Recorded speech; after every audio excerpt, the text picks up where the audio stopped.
The story that will touch your soul, the man who carried Christ's wounds. There's something deeply humbling about the quiet beginnings of a soul destined for something extraordinary. In a little village tucked away in the sun-warmed hills of southern Italy, a boy named Francesco Forgione was born on May 25, 1887. Pietrelcina wasn't the kind of place where big dreams usually bloomed. It was poor, dusty, honest. But even then, even in the silence of its narrow streets, something holy stirred.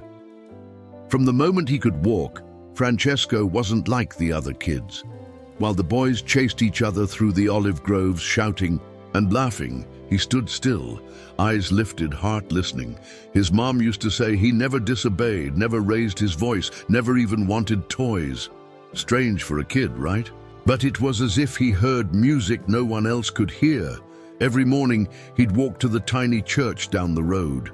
Not just on Sundays, every day. He'd kneel, eyes closed, hands clasped, talking in whispers to someone invisible. Later, he would say it wasn't just prayer. He saw them, angels, Mary, even Jesus, and also shadows, dark ones. But let's not get ahead of ourselves.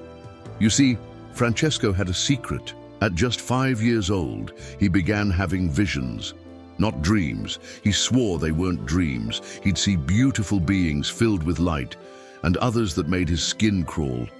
Creatures with eyes that burned and voices like thunder. He didn't understand it. Not yet. To him, it was just part of life, like sunrise or wind or bread on the table. Can you imagine being that young and feeling like heaven and hell were both watching you? Still, even with all of that, he stayed grounded. He helped his family. They were poor, working the fields just to get by. His dad, Grazio, even moved to America for a time to earn money so his son could study for the priesthood. That's how much they believed in him, because Francesco, from the start, had one dream. I want to be a priest, and I want to suffer for souls. Sounds heavy for a kid, doesn't it? But those weren't just words to him. That was his heartbeat. When he turned 15, he joined the Capuchin Friars, a branch of the Franciscan order known for their simplicity and love of poverty. It wasn't easy. His health was fragile, always was. He'd get sick, return home to recover, then head back to the monastery, again and again. His body was weak, but his spirit unshakable. And then something happened. One night, just before entering the convent, he had a vision. A man clothed in light stood before him and pointed toward a terrifying giant whose head touched the sky. "You must fight," the man said. "This battle is your destiny." The giant, Francesco knew what it was: evil, darkness, doubt. But that man filled him with peace. He accepted the challenge, not with swords, but with faith, with prayer, with suffering. And slowly, painfully, beautifully, he became Padre Pio. By the time Francesco officially took his vows and became a Capuchin friar, he was no longer just a boy who spoke with angels. He was a man, burning from the inside out. He took the name Padre Pio, and with it, he embraced a life most of us can't even imagine. Early mornings that began long before the sun. Hours in silence. Knees pressed to cold chapel floors. Whispers of prayers that no one else could hear. He didn't just talk to God. He walked with him in every breath, every wound, every hidden ache. But all of this came at a price. His health, already fragile, began to fail. Coughing fits, fevers, mysterious pains, they would pull him away. From the monastery time and again. Doctors were baffled. They'd try to diagnose him, treat him, label his symptoms, but nothing ever stuck, except this. Padre Pio never once complained. He believed, really believed, that suffering could be holy, that offering up your pain for others was the highest act of love. So when he prayed, it wasn't just words. It was surrender. Every breath was a quiet, willing sacrifice. And then, in the quiet of a small chapel in San Giovanni Rotondo, something happened that would change everything. It was September 20th, 1918. Padre Pio had just finished celebrating. Mass, the candle still flickered. The scent of incense still lingered in the air. He knelt alone, deep in prayer, when suddenly a presence filled the room. He later described it like this: "I saw a mysterious figure, his hands, feet, and side bleeding. Then I felt it, a sharp pain in my own hands, feet, and chest. I thought I was going to die. My heart raced, my soul trembled.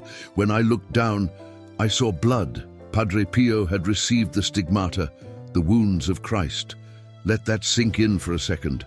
Imagine praying so deeply, so completely that your very body begins to mirror the crucified Christ. The pain was unbearable. The bleeding wouldn't stop. And though he tried to hide it, covering his hands with gloves, his feet with thick socks, word got out. At first, people doubted. Of course they did. Miracles make people uncomfortable. They want logic, evidence. But the more they examined him, the more impossible it all became. Doctors couldn't explain it. Priests couldn't ignore it. The wounds were real, and they never healed. And yet Padre Pio never sought attention, never claimed glory. He hid his pain even as it deepened. He called it a gift, a sacred, painful gift. And he bore it, not with pride, but with humility, because for him it was never about being admired. It was about saving souls. That's what drove him every single day. People came from all over Italy, and later from all over the world, just to see him. Not to take selfies or collect stories. This was before all that. But to confess, to be healed, to be seen. He'd spend up to 14 hours a day in the confessional. No air conditioning, no breaks, no fanfare, just face-to-face, heart-to-heart, sinner to sinner. And he listened, really listened. Then gently, he'd speak the words that shattered walls. Your sins may be many, but God's mercy is infinite. There's something unexplainable about the way heaven moves. It rarely comes with lightning bolts or loud declarations. Most of the time, it slips in quietly, like a breath. And with Padre Pio, that's exactly how the miraculous happened. No big speeches, no stage lights, just a simple man with gloves on his hands and fire in his soul. But miracles, oh, they happened. They started slowly, whispers really. Stories shared in hushed tones. A woman who'd been sick for years, suddenly healed after one confession. A man who swore he saw the friar next to him on the battlefield, only to find out Padre Pio had never left the monastery. At first, people thought it was just imagination, wishful thinking, but it kept happening, again and again. Let's talk about one of those moments. It was 1947. A little girl named Gemma had been born without pupils, blind from birth. Doctors had given up. Her parents were devastated, but her grandmother, oh, that woman had faith like stone. She believed in miracles, and more than that, she believed in Padre Pio. So she took that little girl and walked the long, painful road to San Giovanni Rotondo. When they arrived at the church, the crowd was massive. People packed like sardines, all trying to get close. And then suddenly, Padre Pio's voice echoed through the space. "Gemma, come here." The grandmother froze. How did he know her name? How did he see them? They pushed through the crowd, tears already falling. Padre Pio looked at the girl, smiled gently, placed his hand over her eyes, and prayed. Simple. No fireworks, no chanting, just love and faith. And in that moment, Gemma saw. Not just shapes or colors, she saw. With no pupils, no medical explanation. The doctors were stunned. The grandmother wept, and the world started paying attention. But Padre Pio, he didn't make a scene, didn't claim anything, just smiled and said, "May Our Lady bless you always." And then he went right back to prayer.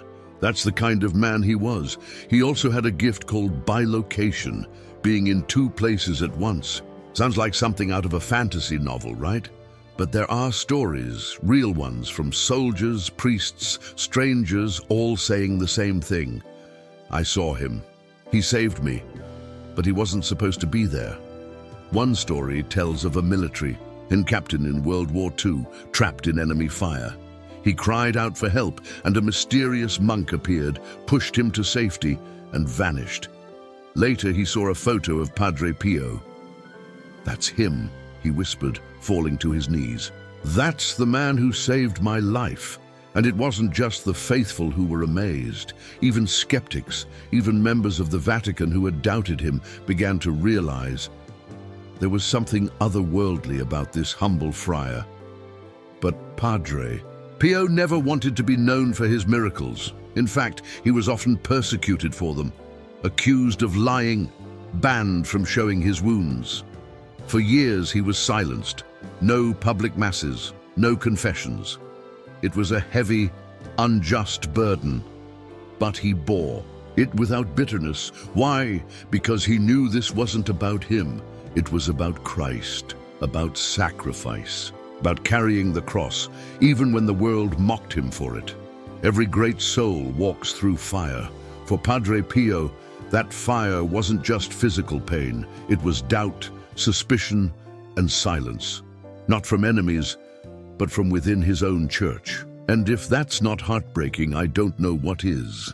See, when stories of miracles and stigmata began to spread, the Vatican got nervous. Understandably, I guess. They needed to protect the church, keep things real. But in the process, they treated this quiet friar like a fraud. They said he was faking the wounds, that the healings were exaggerated, that maybe, just maybe, this wasn't God at all. So they investigated hard. They banned him from celebrating public mass, forbade him from hearing confessions, locked him in a box of silence and suspicion. For years, imagine that. Being chosen by God, suffering daily for others, and then being told by your own spiritual family, Tsasus, that you're a liar. But Padre Pio didn't lash out, didn't write angry letters or hold press conferences. He didn't defend himself, he just prayed. More than ever, day and night he clung to the crucifix, not because he had to, because he wanted to, because he believed with everything in him that this was part of the mission, that even in rejection, even in shame, God was near. And little by little, that silence began to speak louder than any words. Those who came to see him, some in secret, others out of pure desperation, witnessed something unshakable in his eyes. A quiet love, a bottomless well of mercy. He didn't need approval. He wasn't trying to impress. He was just being faithful. One of the most powerful examples of this trust happened decades later. A young Polish priest, Karol Wojtyła, came to visit him. Padre Pio was exhausted. He wasn't seeing anyone else that day. But when he heard that a priest had traveled a long way to speak with him, he nodded and said, "I cannot say no." They talked privately, just the two of them. And when that priest left, he wasn't just changed, he was set on a path. That priest would later become Pope John Paul II. And when one of his friends was dying of cancer, John Paul, still just a bishop at the time, wrote to Padre Pio, asking for prayers. 11 days later, the woman was healed completely. No chemo, no medicine, just grace. By the time Padre Pio reached his later years, his fame had already crossed oceans, languages, and hearts. But he hadn't changed, still wore the same simple habit, still rose before dawn to pray in silence, still celebrated Mass like he was living the Passion of Christ, still sat for hours, sometimes 14 a day, hearing confessions, speaking truth with love. And still, he suffered. Those wounds never left. The bleeding, the exhaustion, the invisible battles in the spiritual realm. But he never asked for relief, never begged for comfort, because in his heart he believed something most of us wrestle with. That to truly follow Jesus is to carry the cross, even when it hurts. Especially when it hurts. But it wasn't just about the pain. It was about the love behind it. That's what people felt when they came to see him. And they came in droves, sick, scared, broken, lost, pilgrims from every walk of life. They didn't come for the miracles. They came because somehow when they looked at Padre Pio, they saw Jesus. He never gave long sermons, never wrote bestsellers, didn't try to go viral. He once said, "I just want to be a poor friar who prays." And somehow that quiet desire shook the world. He even built a hospital, the home for the relief of suffering, not just to heal bodies, but souls. It wasn't sterile or cold.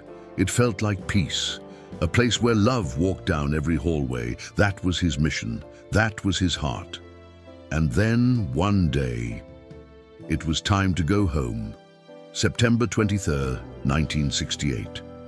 After celebrating one last Mass, barely able to stand, Padre Pio whispered his final words, "Jesus, Mary," and just like that he was gone.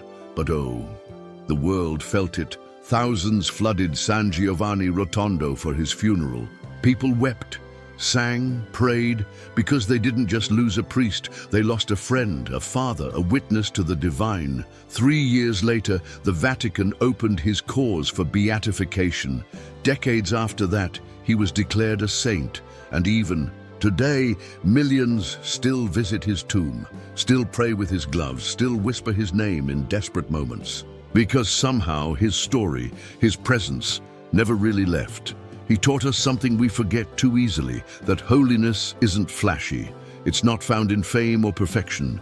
It's found in quiet surrender, in showing up every day, bleeding, tired, misunderstood, and still saying yes to love, still saying yes to Jesus. And hey, if this story touched your heart, even just a little, take a moment, close your eyes, breathe, and remember, the same Jesus who walked with Padre Pio walks with you too. You're not alone. You're never alone. Now I'd love to hear from you. What part of this message spoke to you the most?